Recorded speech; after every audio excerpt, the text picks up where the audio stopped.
যা ঘটার ছিল তাই ঘটে গেছে। রিয়াল মাদ্রিদ তারা ইত্তেহাদে ইতিহাস গড়ে ফেলেছে। প্রথম হাফে 12 মিনিটের সময় রদ্রিগো গোল করে ফেলেছে এবং তারপর ঘটেছে যত সব ঘটনা। প্রথম হাফে খুবই সুন্দর খেলেছিল দুনো দল। রিয়াল মাদ্রিদও যেভাবে খেলেছিল, ম্যান সিটিও খুব সুন্দর খেলেছিল। বাট সেকেন্ড হাফে খুঁজে পাওয়া যায়নি রিয়াল মাদ্রিদের অ্যাটাকারদের। হয়তো বা এটাই ছিল তাদের গেম প্ল্যান, ডিফেন্ড করে খেলা। ডিফেন্সিভ পলিসিতেই তারা কিন্তু তাদের থিওরিতে তারা গেমটা চালিয়ে গিয়েছে। এখানে রুদিগার, নাচো, ম্যান্ডিক, কারভাখাল, কামাভিঙ্গা, টনি ক্রুস সকল ফুটবলারই ক্রেডিট আপনাকে দিতেই হবে।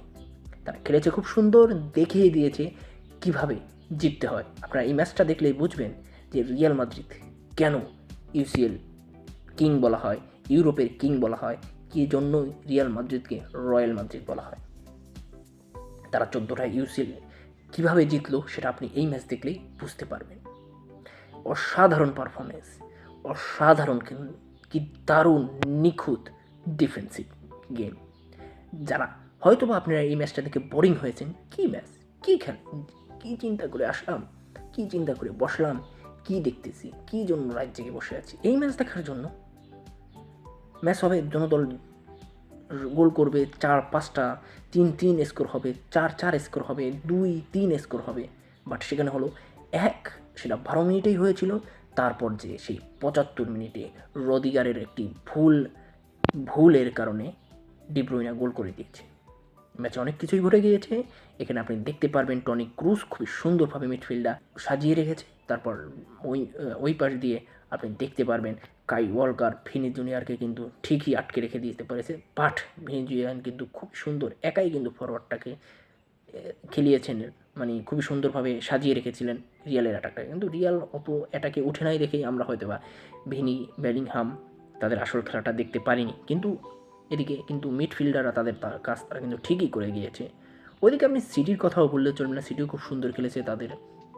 তারা যথেষ্ট পরিমাণে সুযোগ ক্রিয়েট করেছে, 33টা শট নিয়েছে। তারপর সরাসরিও অনেক শট করেছে, যেটা এখন আমার মনে নাই। তবে রিয়াল মাত্র শট নিয়েছে 8টা, তার মধ্যে মানে 3টা সরাসরি শট তারা করতে পেরেছে সম্ভবত, আমার এখন খেয়াল নেই। তার কর্নার নিয়েছে 18টা, তার বিনিময়ে রিয়াল মাদ্রিদ নিয়েছে মাত্র একটা। বোঝা যাচ্ছে যে রিয়াল কী পরিমাণে ডিফেন্সিভ ফুটবলটা খেলেছে আর কী পরিমাণ অ্যাটাক ম্যান সিটি করেছে।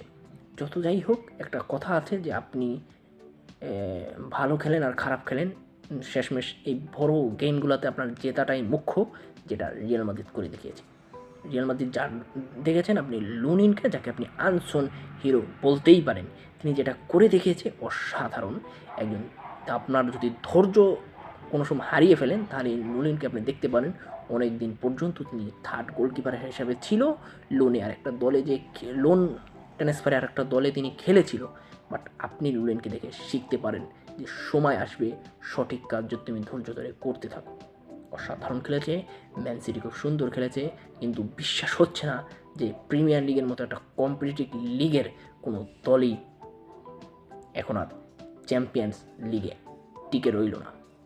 হয়তো বা খুব সুন্দর সেমিফাইনাল আমরা দেখতে পাবো, রিয়াল আর মিউনিখ এবং পিএসজি ডটমন্ড। আমার প্রেডিকশন হচ্ছে রিয়াল পিএসজি ফাইনাল খেলবে। আপনাদের প্রেডিকশন কি সেটাও জানিয়ে দেবেন, চ্যানেলটি সাবস্ক্রাইব করবেন। ধন্যবাদ।